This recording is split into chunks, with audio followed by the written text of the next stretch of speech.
જ્યારે આપણે અંગ્રેજીમાં પ્રેઝન્ટ ટેન્સ એટલે કે વર્તમાનકાળની વાત કરીએ ત્યારે મગજમાં શું આવે છે? કોઈ એક નિયમ? ના, એવું બિલકુલ નથી. એ તો જાણે અત્યારની ક્ષણને અલગ અલગ રીતે બતાવવા માટેનું એક મસ્ત મજાનું ટૂલકિટ છે. તો ચલો આજે આ જ ટૂલકિટને ખોલીને જોઈએ કે અંદર શું શું છે. તો આજના આ સફરમાં આપણે શું શું જોવાના છીએ? સૌથી પહેલાં તો વર્તમાનના જે જુદા જુદા રૂપો છે ને એને સમજીશું. પછી આદતો અને અત્યારે જે ચાલી રહ્યું છે એ બે વચ્ચે શું ફરક છે એ જોઈશું. ભૂતકાળને વર્તમાન સાથે કેવી રીતે જોડવો એ પણ શીખીશું અને હા, વાક્યમાં કોને હીરો બનાવવો એ પણ સમજીશું. તૈયાર છો? ચાલો ત્યારે શરૂ કરીએ. તો ચાલો સૌથી પહેલા શરૂઆત કરીએ વર્તમાન કાળના પરિવાર સાથે. હા, એના પણ અલગ અલગ સભ્યો છે જે બધા મળીને એને પૂરો બનાવે છે. જુઓ, વર્તમાન કાળ એટલે ખાલી એક જ વસ્તુ નથી, એના મુખ્ય 4 પ્રકાર છે. આપણે જો સ્પષ્ટ રીતે વાતચીત કરવી હોય ને તો એનો પાયો મજબૂત બનાવવો પડે. એટલે આજે આપણે એના સૌથી અગત્યના જે પ્રકારો છે ને એને એકદમ સરળ રીતે સમજીશું. તો ચાલો હવે આવીએ એ જગ્યા પર જ્યાં મોટાભાગના લોકો ગૂંચવાય છે: સાદો વર્તમાનકાળ અને ચાલુ વર્તમાનકાળ. આ બંને વચ્ચેનો જે ભેદ છે ને એને આજે એકદમ પાક્કો કરી લઈએ, જેથી ફરી ક્યારે ભૂલ જ ના થાય. તો આ બંને વચ્ચેનો મુખ્ય તફાવત શું છે? બસ એમના કામમાં. એકદમ સિમ્પલ. એકનો ઉપયોગ થાય છે આપણી રોજની આદતો માટે, જે આપણે વારંવાર કરીએ છીએ, અને બીજાનો ઉપયોગ થાય છે એ કામ માટે જે અત્યારે આ જ ક્ષણે આપણી નજર સામે થઈ રહ્યું છે. તો સૌથી પહેલા વાત કરીએ સાદા વર્તમાનકાળની. આ એવું ટૂલ છે જેનો ઉપયોગ આપણે ક્યારે કરીએ? આપણી રોજની આદતો, જે કામ આપણે દરરોજ કરીએ છીએ, અને એવી વાતો જે હંમેશા સાચી હોય, જેને આપણે સનાતન સત્ય કહીએ છીએ, એ બતાવવા માટે. અને એનું સૂત્ર એકદમ સહેલું: કર્તા, ક્રિયાપદનું પહેલું રૂપ અને કર્મ. બસ. ચાલો ઉદાહરણ જોઈએ એટલે તરત સમજાઈ જશે. આઈ ગો ટુ સ્કૂલ એટલે કે હું શાળાએ જાઉં છું. આ શું છે? એક આદત છે, રોજની ક્રિયા છે. બીજું ઉદાહરણ: the sun rises in the east એટલે કે સૂર્ય પૂર્વમાં ઉગે છે. આ એક હકીકત છે, એક સનાતન સત્ય છે. બસ આ જ છે સાદો વર્તમાનકાળ. હવે લઈએ ચાલુ વર્તમાનકાળને. આનો ઉપયોગ ક્યારે થાય? જ્યારે કોઈ કામ અત્યારે આ જ ક્ષણે ચાલી રહ્યું હોય. એની ઓળખ શું? એકદમ સહેલી. વાક્યોમાં ઇઝ, એમ કે આર હશે અને ક્રિયાપદની પાછળ આઈએનજી લાગેલું હશે. આ આઈએનજી જ બતાવે છે કે કામ હજી ચાલુ છે, પત્યું નથી. આના ઉદાહરણ જુઓ. આઈ એમ ઇટિંગ ફૂડ નાઉ. હું અત્યારે જમી રહ્યો છું. He is playing cricket. તે ક્રિકેટ રમી રહ્યો છે. અહીં નાવ એટલે કે અત્યારે શબ્દ નથી, પણ મતલબ તો એ જ છે કે ક્રિયા અત્યારે જ ચાલી રહી છે. એ જ રીતે દે આર વોચિંગ ટીવી. તેઓ ટીવી જોઈ રહ્યા છે. મતલબ કે ક્રિયા હાલમાં જ પ્રગતિમાં છે.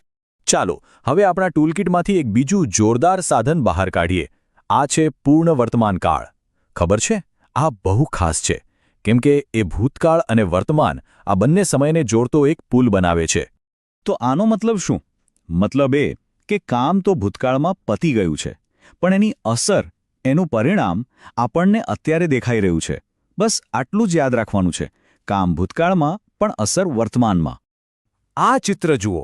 એકદમ પરફેક્ટ રીતે આ જ વાત સમજાવે છે. ક્રિયા ભૂતકાળમાં થઈ ગઈ, પણ એનું જે પરિણામ છે એની અસર અત્યારે આ ક્ષણમાં વર્તાઈ રહી છે. છે ને કમાલનું? ચાલો આને ઉદાહરણથી સમજીએ એટલે એકદમ ક્લિયર થઈ જશે. માની લો કે કોઈ કહે, I have finished my work. મેં મારું કામ પૂરું કરી લીધું છે. તો એનું પરિણામ શું? પરિણામ એ કે તો હું હવે ફ્રી છું. બીજું જુઓ. She has cooked food. તેણે રસોઈ બનાવી લીધી છે. તો પરિણામ? આપણે હવે જમી શકીએ છીએ. સમજાયું ને? કામ પૂરું અને એની અસર અત્યારે. ઓકે, આપણા ટૂલકિટમાં હજી એક મજેદાર વસ્તુ છે: પેસિવ વોઇસ. હવે એ યાદ રાખજો કે આ કોઈ નવો કાળ નથી. આ તો વાક્યનો ફોકસ બદલવાની એક સ્ટાઇલ છે. જાણે કેમેરાનો એંગલ બદલી નાખ્યો હોય ને એવું જ કંઈક. આમાં થાય છે શું? આમાં આપણે વાક્યના હીરોને જ બદલી નાખીએ છીએ. જે કામ કરી રહ્યો છે એના પરથી ફોકસ હટાવીને જે કામ થઈ રહ્યું છે અથવા જેના પર કામ થઈ રહ્યું છે એને આપણે હીરો બનાવી દઈએ છીએ. જુઓ, આ છે એક્ટિવ વોઇસનો ઉદાહરણ. મીરા રાઇટ્સ અ લેટર એટલે જે મીરા પત્ર લખે છે. અહીં હીરો કોણ છે? સીધી વાત છે, મીરા. બધો ફોકસ એના પર છે. પણ હવે જાદુ જુઓ. પેસિવ વોઇસમાં આ વાક્ય શું બની ગયું? A letter is written by Meera, એટલે કે એક પત્ર મીરા દ્વારા લખવામાં આવે છે. જોયું? હીરો બદલાઈ ગયો. હવે ફોકસ મીરા પર નહીં પણ પત્ર પર છે. ચાલો હજી 2 ઉદાહરણો જોઈએ. એક્ટિવમાં શી ઇઝ કુકિંગ ફૂડ. તે રસોઈ બનાવી રહી છે. પેસિવમાં શું થશે? ફોકસ ફૂડ પર લાવો. Food is being cooked by her. ભોજન તેના દ્વારા બનાવાઈ રહ્યું છે. બીજું, દે હેવ રિપેર્ડ ધ કાર. તેઓએ કાર રિપેર કરી છે. પેસિવમાં કાર હીરો બનશે. The car has been રિપેર્ડ. Car repair થઈ ગઈ છે. સિમ્પલ. તો આ બધા પેસિવ વોઇસ બનાવવા માટેના સૂત્રો છે. સાદા વર્તમાનકાળ માટે, ચાલુ વર્તમાનકાળ માટે અને પૂર્ણ વર્તમાનકાળ માટે, ત્રણે માટે અલગ અલગ રચના છે. આ ટેબલ પર એક નજર નાખશો એટલે બધું યાદ રહી જશે. તો ચાલો હવે આપણે જે કંઈ પણ શીખ્યા એ બધાને ભેગું કરીએ. યાદ છે ને, આપણે શરૂઆતમાં વાત કરી હતી કે આ બધા તો એક ટૂલકિટના સાધનો છે. તો હવે સવાલ એ છે કે ક્યારે કયું સાધન વાપરવું?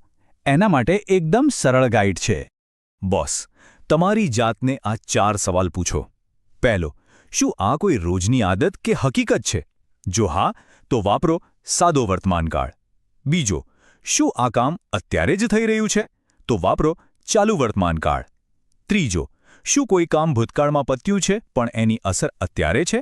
તો જવાબ છે પૂર્ણ વર્તમાનકાળ. અને છેલ્લો સવાલ, વાક્યમાં ફોકસ કોના પર રાખવો છે? કામ કરનાર પર કે કામ પર? એના પરથી નક્કી થશે એક્ટિવ કે પેસિવ વોઇસ. બસ આટલું જ.